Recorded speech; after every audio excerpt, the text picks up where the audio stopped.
Welcome to the Courting Happiness podcast.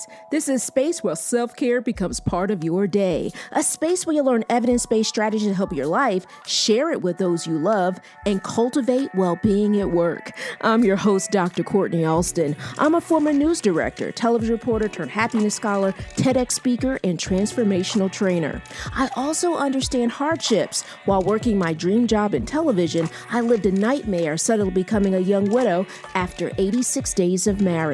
I became committed to learning more about resilience, healing, and happiness. This is how I discovered my area of research, which is positive psychology. Now I'm living my calling of training individuals and organizations on happiness.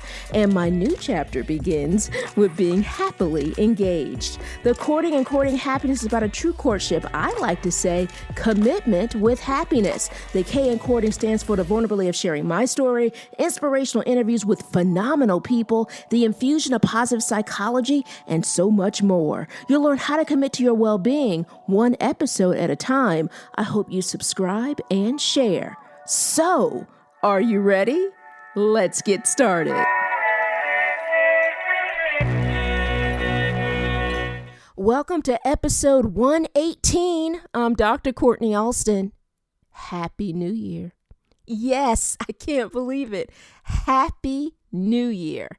And so for those of you who are regulars in terms of the Courting Happiness podcast, you know that last week you might have like, what happened to the episode? So I actually took off for the first time. Since the inception of this podcast. So for 117 episodes, every week I've made sure, and I've loved every second of it, of having episode ready for Courting Happiness podcast. And I've heard other podcasters do it, taking a brief hiatus. Mine was a week. And so I decided just to take 1 week off to really focus on the podcast and really to focus in on really the upcoming year. Now this year, 2023. And I will say that I really value that experience. I'm not sure. I might make it a thing. Maybe at the end of the year, I might decide have a brief week hiatus. I'm not too sure. I just know I missed talking to you guys. I really love every element of this podcast. I love being able to produce it. And I'm so grateful of all of your support. I love the dynamics of being able to share this information with you, but I also love being able to connect with people who are listening, the listeners of the Courting Happiness podcast. And I love being able to connect with listeners from all over the world. It is so surreal to me. And so I just treasure all of you. And so I missed you. But I can also understand the importance of taking some time off to recharge, right? And this podcast, right, remember, it's all about well-being. Granted, we talk a lot about workplace well-being, but all of this in terms of thinking about well-being, you got to think holistically.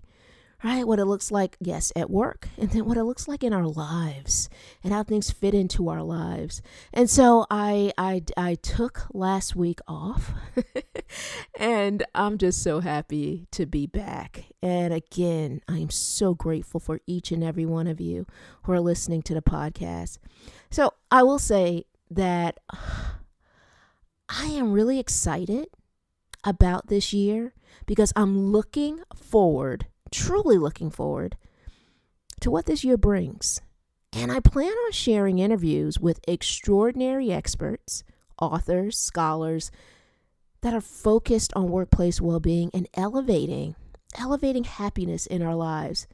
Now, there's one today. Yes, there is one today. And I will say this. I've had this interview for a couple of weeks. And it's so powerful that I decided, and it was hard. It was so hard to keep it for a couple of weeks because it's so powerful, because this person is so incredible. And that's how empowering this person is, our guest today is, that I decided to hold this interview to kick it off in 2023 because this is a person who is truly an inspiration and it's just simply extraordinary. So in our discussion, you're going to hear two people who are connected, who connected in terms of the Courting Happiness podcast, but who connected immediately. We met in the Courting Happiness studio, and it was such a genuine and immediate connection. And I will say that this woman is so incredible in terms of her work and also incredible in terms of who she is as a human being. And she inspires the world. Her name is Katie Jefcoat, and she is the host of Everyday Happiness podcast. Yes, we speak the same love language. So what I love so much about her podcast is that she provides these bite-sized nuggets that will really have you walking away with these key takeaways that are truly empowering, that will empower you. Now, she's a happiness curator, kindness crusader, as well as inspirational speaker and author. I sit down with Katie to discuss finding happiness and harmony between your to-dos and priorities, all through intentional margins. It's her approach, which is a 5-part impact method that will finally help you jump off that hamster wheel of overwhelm. I mean, who doesn't feel that? I tell you, I do. As a person that's a happiness scholar and I focus it on well-being, I go through overwhelm, and I often think about approaches that are really going to serve me. And I love what Katie has to offer and what she shares and how she serves. And her impact method, her intentional margins are certainly going to help you feel less overwhelmed, jumping off that overwhelm dynamic, and empowering you in regards to anything on your to-do list and all of those projects that you are thinking about meeting in terms of your goals in 2023. I told you, she is simply the best. So let's dive in. Oh, wow. I am so excited about this conversation. I feel like we are already besties. I cannot wait to learn more from Katie Jefcoat. I really appreciate you being on the podcast today, and I'm looking forward to learning more and our viewers having an opportunity to learn more from you. Guys, before we even interviewed or started this interview, Katie and I have been talking for about 20, 30 minutes. So I'm super excited for us to be able to kind of share that conversation and share more elements of each other, but in particularly in regards to her expertise. Katie, thank you so much for joining us today. Thank you for having me. I am super excited to be here. I also feel like we're already besties, and I can't wait to share some goodies with your audience that hopefully they can take on into their lives. Excellent. Well, I'm looking forward to being able to hear more about your brilliance in regards to happiness. And I have to find out this. And this is something that you and I didn't have an opportunity to talk about. But I would love to learn, how does a lawyer transition to becoming a happiness curator, a podcast host, and really building an incredible community of empowering people as it relates to your work? How did that even happen? Yeah, it's so interesting how sometimes the universe just puts you in situations where you're like, okay, I'm going to listen. Well, I was a big law firm trial lawyer. I did intellectual property, federal court litigation for a number of years at one of the largest firms in the world in Washington, D.C. It was my home base. And then already, oh my goodness, 14 years ago, if you can believe it, I had my first baby. And I always knew that I was going back to work because it's the only thing I ever wanted to do. And then I held that baby and I was like, I'm quitting my job. Which my husband looked at me and said, are you sure? Because I thought soggy Cheerios would gross me out, and I couldn't even imagine that I would have to care for an infant. But I was like, yep, that's it. Some other things happened that led up to this decision that I didn't really understand at the time because I was so focused on being a lawyer and having that job that I hadn't ever had time to reflect. I don't know if you've ever been in one of those situations or if any of your listeners have where you're just on the path. So for me, I was just on the path and I wasn't looking back. So I knew that I wanted something different than what I had growing up. I grew up in a town of 2,006 people in the middle of a cornfield in Minnesota, and that was never where I wanted to stay. So I thought the only thing that would give me enough money to move out and, get an apartment was being a lawyer, because I knew I couldn't be a doctor because skin and humans gross me out. Like I couldn't imagine any of those things. But you knew. Lawyer it was. Yeah. Oh. It's all I knew that I could do. So at 7 years old, I decided I would be a lawyer, and I was on the straight and narrow path, never wavered 100% of the time, zipped through high school and college and law school as fast as I could, got to the job, was a lawyer, met my husband along the way, which is not incidental, but also lovely and amazing, and he's wonderful. So met him, started my job, had the baby, and was like, holy moly, maybe I should just take a step back. And what I realized was I was just using being a lawyer as a means to an end, and it wasn't really my passion. But I had convinced myself over 15 years that it was my passion, that it was what I was good at, it was what I could do. And just having that kind of giving birth and realizing maybe there's more to life was the trigger for me. Now, that trigger could come in lots of different ways for lots of different people. Some maybe not as happy, right? But for me, that's what it was. And so I spent some years at home doing all the things that new moms do, sending pictures to the grandparents every 2.5 seconds, making all of the food out of little cutouts, cucumbers and cheese and shapes of flowers, and going on walks and mommy play dates and all of that. And I was feeling so unfulfilled and so guilty because this is what I wanted and I wasn't feeling fulfilled. And so I dabbled in entrepreneurial exercises and jobs and all the fun things for a number of years. And then COVID happened and we ended up in a global pandemic in 2020. And you know what I did? What did you do? I was glued to the TV. Every press conference, I wanted to watch them all. I was on Facebook and social media doom scrolling all of the pandemic stuff. Those first few weeks, I couldn't get enough. I was like, oh my gosh. The children were mama beared around me. I was like, nobody's leaving this house. And I was in so much anxiety. I felt like everything was out of control, and that felt very hard for me. I couldn't breathe. I felt like I would go to sleep at night with an elephant on my chest, not because of the to-do list, but because of not knowing what the morning would bring. It was this craziest feeling, and I did this for months. And then I was like, wait, the world feels like a dumpster fire, but I can do something about it.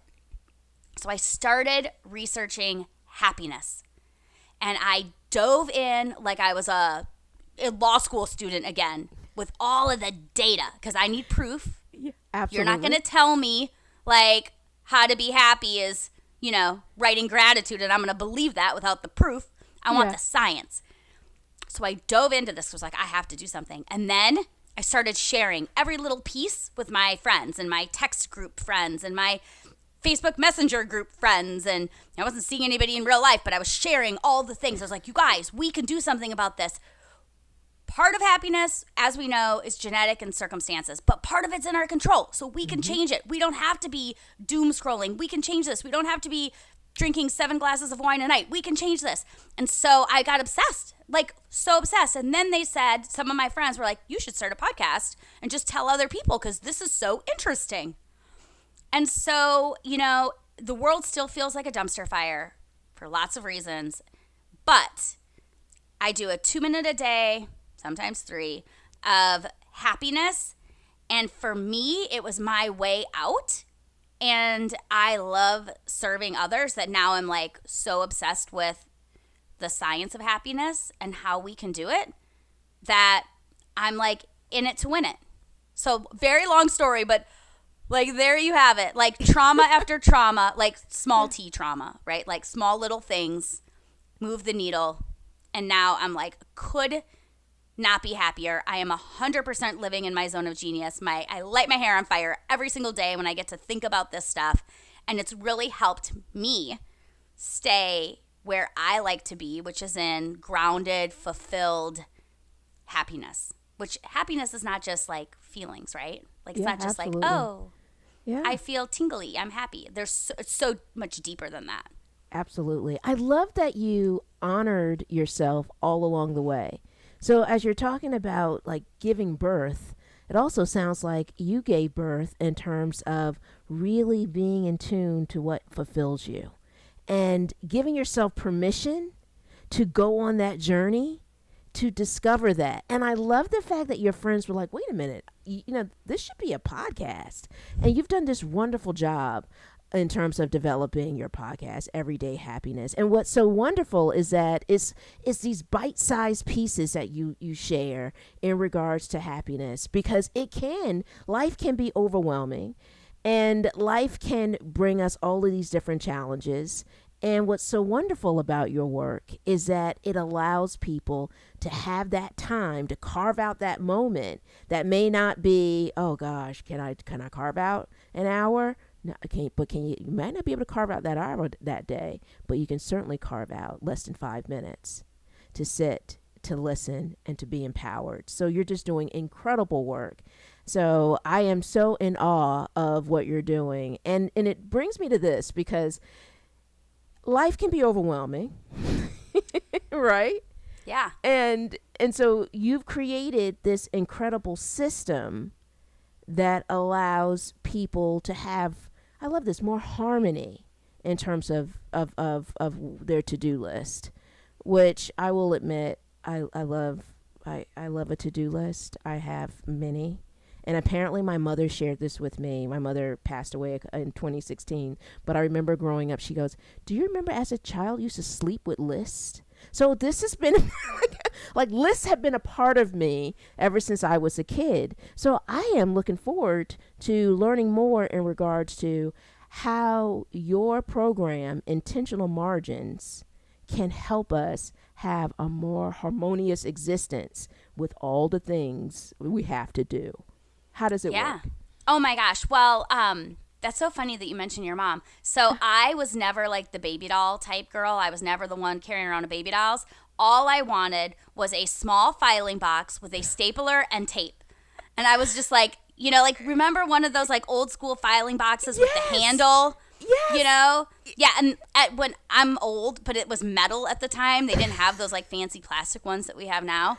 And that's all I wanted for Christmas. That's all I wanted. Like some tape, some like colored pens, some paper. Yeah. So I feel you. We are definitely one and the same. Yes. We are sisters. I mean, obviously. Oh my gosh. So, but this brings us to like a lot of us are these like type A or these individuals where we are making lists and we're getting that dopamine hit when we're checking the box. I mean, I love a good box to check. I will be honest. This is like the story of my life. But it's also not always balance, right? So we think of balance as like the scales of justice. It has to be equal when that's like stupid. Of course it's not equal. You're not spending 7 hours in self-care and 7 hours at the office. Like that's ridiculous. So let's just stop. Friends, stop. We don't need that.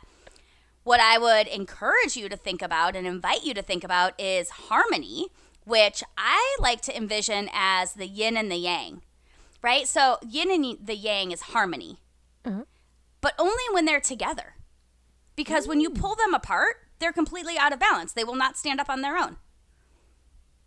It's only when they're together. And so maybe, it's 80% something, 20% something, and then maybe that pivots. Maybe we can feel busy and be balanced if we're doing the right things in this season of life. Like, where are our priorities? That's what I like. Look, have you ever heard the analogies of like, I'm, running on the hamster wheel. I'm walking the tightrope. We're spinning all the plates. We're, throwing up all the balls. Some are rubber, some are glass. Which one do we have to keep in the air, right? We've heard all of these things. Yes. That's because we feel overwhelmed. That's because we feel like we all relate to that on some level.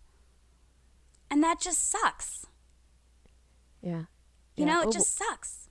Yeah. So overwhelm is an amazing monster. Yes. Yeah.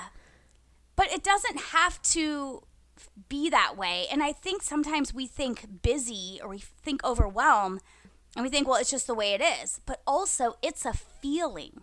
It's not a circumstance. Mm-hmm. Because that's, going into like time affluence and time poverty, which we don't have time for today.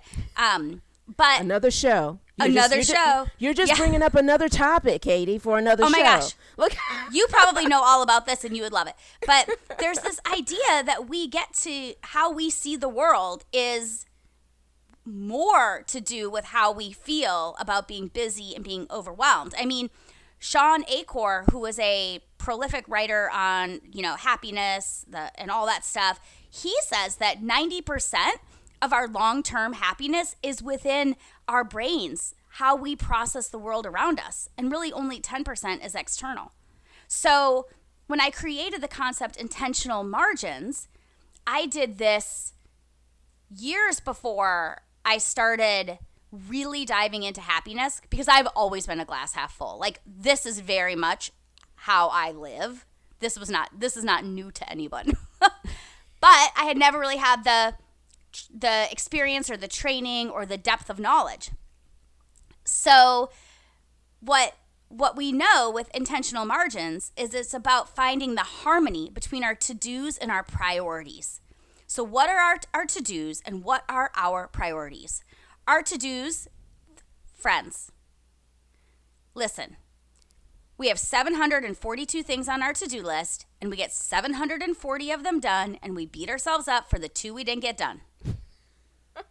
Have you been there? I'm only laughing because I resemble that remark sometimes. Yeah, it's not fair. Yeah. It's not fair. No. I'm like, clap you up. You got this. You did 740. Great job. And then we put stuff on our to-do list like pay taxes, go to the dentist, power wash the front steps, clean out the junk drawer. They do not all matter the same, but we give them the same weight. And that's not fair either. So what really matters, right? And then where are we spending time in our priorities? Like what matters when you're sitting down at the end of the week, when you're looking at the end of your life? What matters? Like what really matters? And that's where I was feeling really stuck, in the law transition before I found happiness. Like, how could I just have clarity on what matters? How could I really understand what to say yes to and what to say no to? And where was my North Star? Because I was so consumed with a job, which is lovely and great and amazing, and raising these children, which I love and they're amazing. Let's just assume we love our partners and our children. Just blanket statement. They're the most important. They're obviously the highest priority. The end. And it just felt hard. It felt hard to really understand. And the way that I explained it to a friend once is I said, imagine you open a book and you look at the page and it's fully justified, it looks beautiful, and then you turn the page and it's the same. And then you turn the next page and you know exactly what to expect. Those margins are your intentional margins. That's where all the good stuff happens.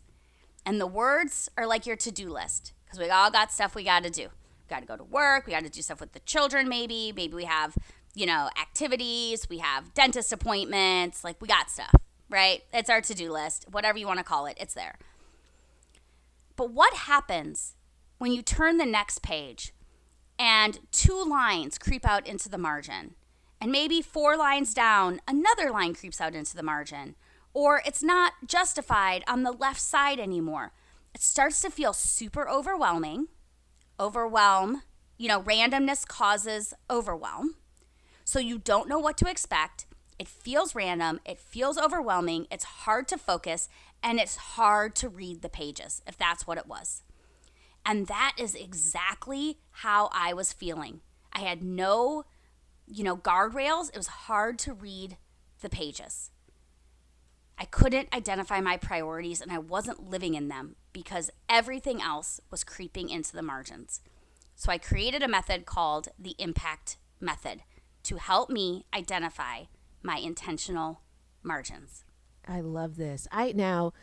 What I love so much about what you're sharing is the differentiation between certain priorities, because I jokingly said I resembled that remark. That's one thing that I've worked on over the years of looking at task and understanding the difference between one task over another, and then rewarding myself right along the way. And that can be challenging when you're people like me and you and others that are listening that have been married to our list, right? So walk us through impact, and let's start with I. What does I mean, and how can I empower us? Well, it's so simple. I'm going to give you a 2-for-1 because the I and the M equals intentional margins. It's this idea of what your North Star is. What are your priorities? What does this look like for you? And then I'm going to go right into the P, because this is priority, and this is where it really starts. So, identifying your priority. Let's assume the children and the husband and the family, whatever, like they're already a priority, because we're not getting into semantics over, well, if my kids are important, then I can't do anything else. Look, we're not playing. We don't have time for that today. So let's just assume that. But when you identify your priority, you can live your life on purpose. So it's creating a more fulfilled life, fulfilled happiness. And that's what compounds day after day after day. So you're asking yourself this question: what matters most to you, and why the hell do you care? Like, what matters? And that takes some reflection. I can't tell you what matters for you. I can't give you the magic bullet. Maybe it's knitting or having a cup of coffee early in the morning. Maybe it's connection with someone or a group of people, or just connection generally. It could be a million things. You can decide what that is. For me, one of my priorities is my marriage.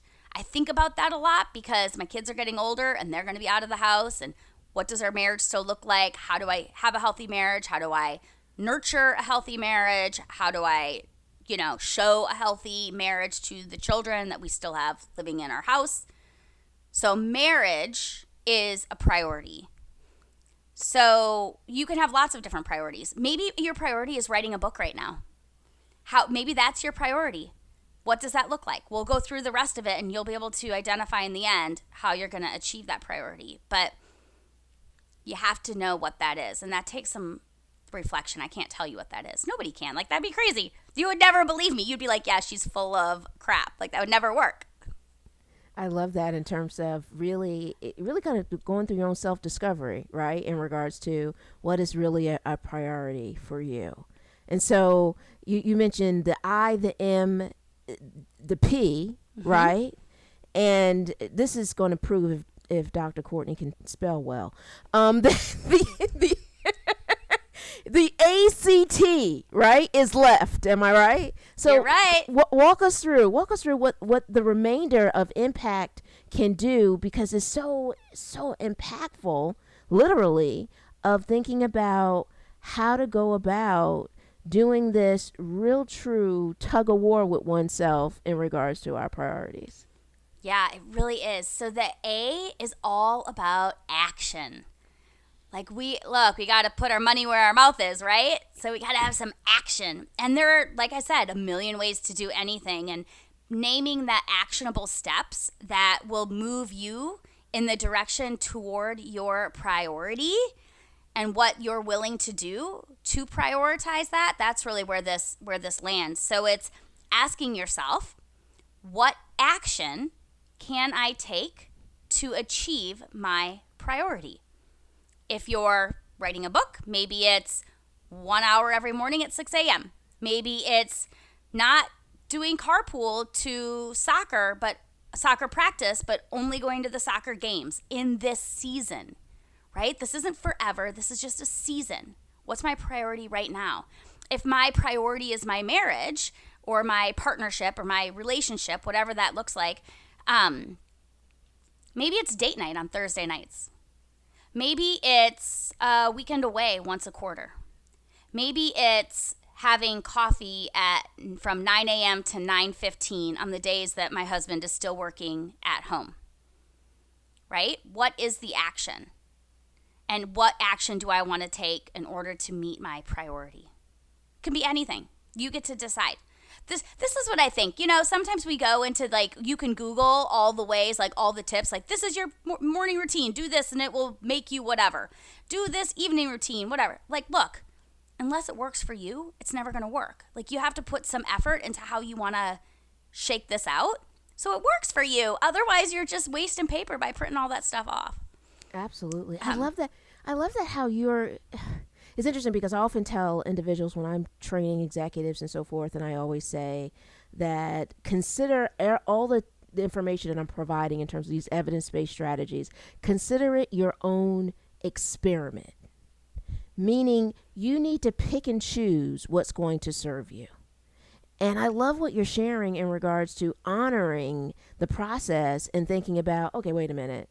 All right, in order to take action here, let's think about how this is going to work for me.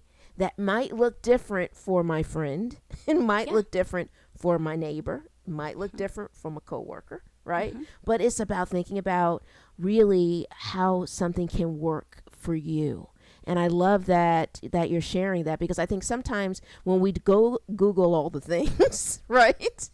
And we start saying, oh, well, this is what this person did, which is great to be able to see that for possible modeling. But then maybe how that person's life is constructed may not work good or ideal, or might not be ideal for you. So I love that you're talking about, think about honoring yourself and in regards to, what that action in terms of, developing your action plan, so to speak. So there's C. Yeah. So the C. How can the C empower us? Okay, it's so good. It's so good. It's so good, and it's so simple. Calendar. Oh. What gets calendared gets done, friends. That's just the way it is.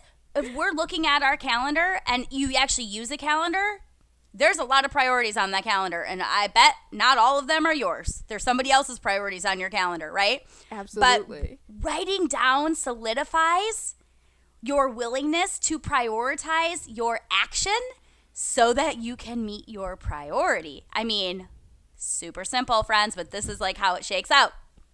So you're going to ask yourself, where am I going to make time in my calendar to prioritize that action? Is it date night on Thursdays? Is it once a quarter going away for the night? What's that look like? Where does it go on your calendar? And put it on your calendar. And then finally, the T is where people, honestly, they either don't do it or they get super hung up on it. And I'm going to give you all of the juiciness right here, because now that you know this, you're going to do it. People just don't even think about this part. And the T is timely evaluation. This is how it shakes out. Yeah. It's like taking the magic and putting the little bow on it. So timely evaluation of your priority, your action, and your calendar. It's necessary for you to know if you're achieving your goal, right? So you're asking yourself this question: is this working? Did I pick the correct action to fulfill my intended priority? Was date night the correct action to fulfill the priority of connection in my marriage. Maybe date night was something that oftentimes got canceled, or we couldn't find a babysitter, or it was so quick and we're just talking about the kids anyway, and there wasn't really like that connection that I was after. And really, 10 minutes 3 times a week for between 9 and 9:10 in the morning for coffee chat was better. Who knows? I have no idea. But maybe date night wasn't it. And that's okay, friends. This is your time to pivot. We have to pivot. We can't be stuck in a rut of doing date night because we think somebody else told us that that was the thing to do that was going to help our marriage. That's just not how life works. Maybe it's not. So timely evaluation and pivoting if that's not what works. You know, I often think about this with what you just mentioned about, you know, like using a framework of science that works and then trying to figure out if it works for yourself. I think people get caught up on gratitude that way. You know, like you say, gratitude boosts happiness. 100% scientifically proven, gratitude boosts happiness. So people think they have to write in a gratitude journal. But you know what? Friend, you don't have to write in a gratitude journal at all if you don't want to. You know how many ways you can show gratitude or appreciation? Semantics, friends. Like, let's talk about words. Absolutely. They both mean the same thing. Maybe it's sending a text message once a day to 3 people that you're grateful for. Maybe it's sending an email. Maybe it's saying thank you 7 times. I mean, there are so many ways to live in gratitude that have nothing to do with the gratitude journal. So let's just give ourselves a break. I love that you said that. You noticed that I was like just shaking my head. Because it's so true, you know, and it's, I'm not discounting writing in, a journal, this great research in terms of, writing in a daily journal. But I often talk about this, Katie. So I actually had behind me a gratitude jar. And so in the gratitude jar, I will write down all the things that I'm grateful for. And it allows me to see like, oh, wow, look at all these blessings. Look at all these things that I'm grateful for. And also another interesting dynamic is that when my fiance Ken and I were long distance, and I was in Georgia working as a professor there, and he's here in Charlotte with his work as a television reporter, and we would commute, back and forth every weekend to see each other. One weekend, he surprised me, knowing that gratitude is my thing. Like, I love all things gratitude. It's my character strength, and I lean on it. He actually created a gratitude jar for me, and he spent like weeks writing out all of the things he was grateful for our relationship. How beautiful is that? I would have never thought of that. But if we're so married to certain things based on other elements, meaning, most people write in journals, which is great, but it's all these other different ways you can do it. Like, I love that you said texting, you can create all of these different fun ways to experience gratitude. So I'm just, you gave me all the feels talking about that. I was like, yay, because it's so true. It's so true. What is your favorite way to express gratitude? I'm curious. So I am obsessed with kindness. I believe in my core that kindness is contagious, and we can do a better job as humans right now to spread more kindness, to create a world that is just a little bit better than it is right now. And so I created a product line called Kindness Cards because I wanted to send cards where it was like, you are magic, you're awesome, sending you a smile. Like, that was like a little bit more like professional, not hearts and flowers, but like still kind of fun. And I couldn't find any. So I was like, I'm going to make these. So I'm obsessed with it. They're postcards and soon to be greeting cards. And I have a few Thanksgiving cards because I love sending Thanksgiving cards. But I'm really a big fan of the mail. I know it's like a lost art, but people love getting stuff in the mail. And you want to know what? You get a little card in the mail, you don't go kick your dog. No, you do something nice for someone. Yes. That's the ripple effect right there. It's so fun. It's so much fun. It is so much fun. And I love that you can I love this. Katie calls herself And she clearly is a kindness crusader. And I love that you share this because kindness creates this incredible ripple effect. And it's amazing sometimes. It's funny because I had a doctor's appointment. I had multiple doctor's appointments yesterday. It was that day for, all things, in terms of doctor's appointments. And so there was a new nurse that started in the office, and I hadn't been there probably about 6 months. And she started 6 months ago. And she was so phenomenal. And she told me where she came from before. And I told her how impressed I was with the other facility, the health facility. She told me how great it was. And she then begins to tell me, well, I left for, because it was a great place, but, they gave me an offer I couldn't refuse kind of thing. And I said, that's great. But as I'm sitting here talking with her, she is just extremely kind. She is so friendly, right? Here we are talking about my health, right? And I just told her, I said, this office is so lucky to have you. And so am I. Thank you so much. So by the time it was time to send me off on my way, and I doing blood work, she said, I would love to hug you because you are so kind, but it's COVID, it's the pandemic, so she didn't. But imagine how that made her feel, and then imagine how that feeling is followed her throughout the day. And so you're so right in this real true power as it relates to kindness. And I think that the work that you're doing in that area is just phenomenal. So kindness cards, I think, are just brilliant in regards to being this great way to engage, and then also thinking about how you can be more kind in the world. We'll certainly have a link to Katie's kindness cards for you to be able to purchase yours on the website of this podcast. And so another thing that you shared, Katie, and I wanted to talk about, I love that you talked about the T in regards to kind of reevaluating. How important is it for us to kind of go back and to reevaluate, what's working and what isn't working? Yeah, it's not just important, it's critical. It really is the only way that you get out of a rut if you are in it, or you get to celebrate that you've done what you've wanted to achieve, right? Celebration is so important in, goal setting and all of that stuff. And I'm not saying every priority is a goal, right?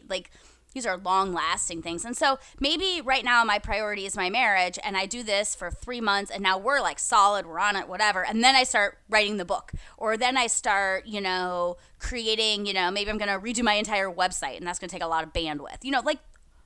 Take up knitting, learn how to play the piano. It doesn't really matter what it is. But, things can change. It doesn't mean that you have to pile on. We got enough stuff we're piling on. Nobody needs any more stuff to pile on. But you have to know if it's and you also you have to be willing to pivot, because you can feel busy and balanced if you're doing the right things in this season. Right? Pivoting is what this is all about. We don't do anything forever. And sometimes I think we get caught up in making decisions as if they're so big, and then it holds us back. But it doesn't have to hold us back, it can just be what it is. And the fact is, you can look at the impact method and intentional margins and figure out exactly how that fits into happiness and how you want to live your life.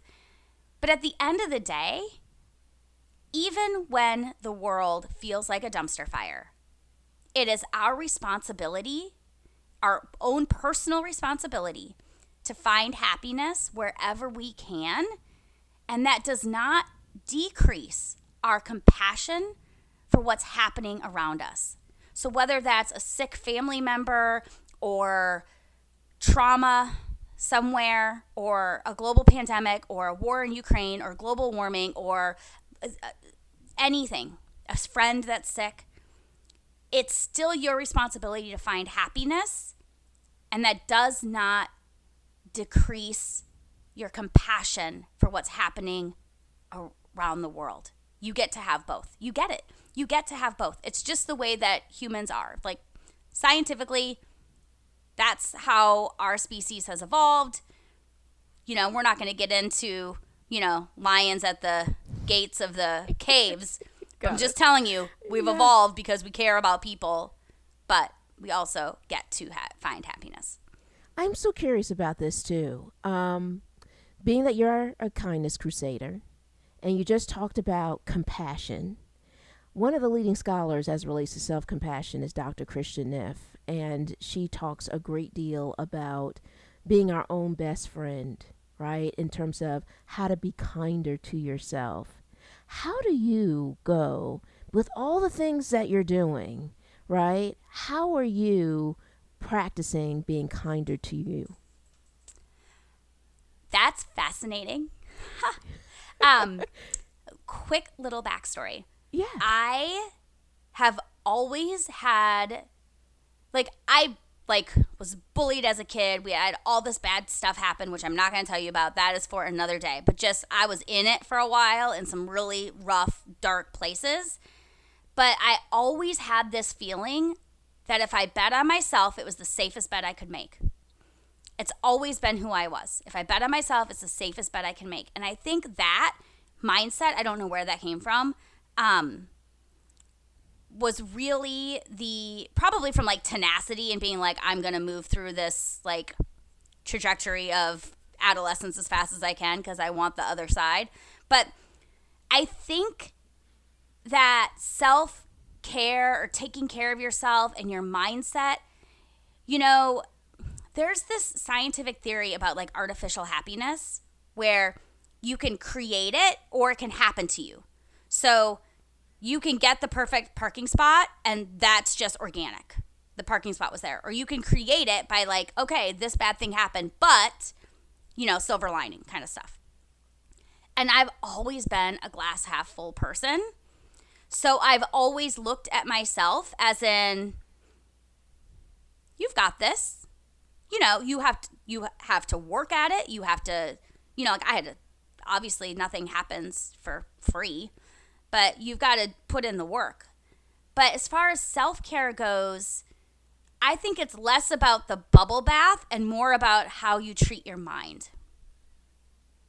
Does that make sense? Oh, yeah, absolutely. You know, it's interesting because Dr. Martin Seligman, of course, you know, one of the founders in positive psychology, he often talks about you can't change your circumstances, but you can change your explanations, right? And so what I really treasure and value what you shared is really the importance of a mindset in regards to thinking, you know, being the glass is half full opposed to the other element of being half empty, and the value of having that positive mindset, that optimistic mindset, and how that can carry you along the way. I love that. I love that you shared that. You know, this is the part I don't love, and this is the last question. I don't love this part. But what I'm loving, though, is this being just a beginning for you and for me in regards to you coming back on the podcast and us being able to talk more about all things happiness. And so I always end every podcast episode, even when I'm solo in episodes, I talk about how your well-being is your most important job. And so I want to ask you about how you commit to your well-being, because you are doing, again, you know, this incredible work, right? And you have an amazing family. So how do you go about really committing to your well-being? What does that look like? It's so simple. It's my number one core value, and it's not unique. Everyone can do it. And it is sleep. Sleep. It is my number one core value, even above my husband and my family.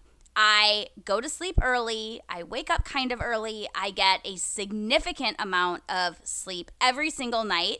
I think sleep is the way that our brains recharge. I run all day long on all the things because I'm so excited about everything we get to do, and I have lots of conversations, and I walk fast and I talk fast all day long. And I love sleep. It's really critical to my sustainability. It's critical for my brain. It's the craziest thing. And if I don't get sleep, I know it. So all of my self-care and all of my well-being, all of my mindset work, it all comes down to getting sleep at night, like solid amounts of sleep. I love it. We will certainly not sleep on all of the great things that you shared with us today, but we are so empowered by what you just shared as it relates to the value of sleep. Katie, thank you so much for joining us today. Thanks for having me. This has been great.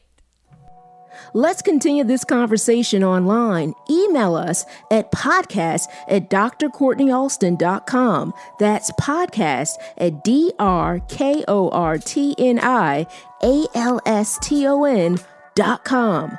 Join us on Instagram at Courting Happiness. Don't forget, that's courting with a K. Also, I hope you join our private Facebook community. You can find us at Courting Happiness Podcast Community. Our private Facebook group is a safe haven to share, meet more people looking to build positive relationships, focus on well-being, and create a happier life.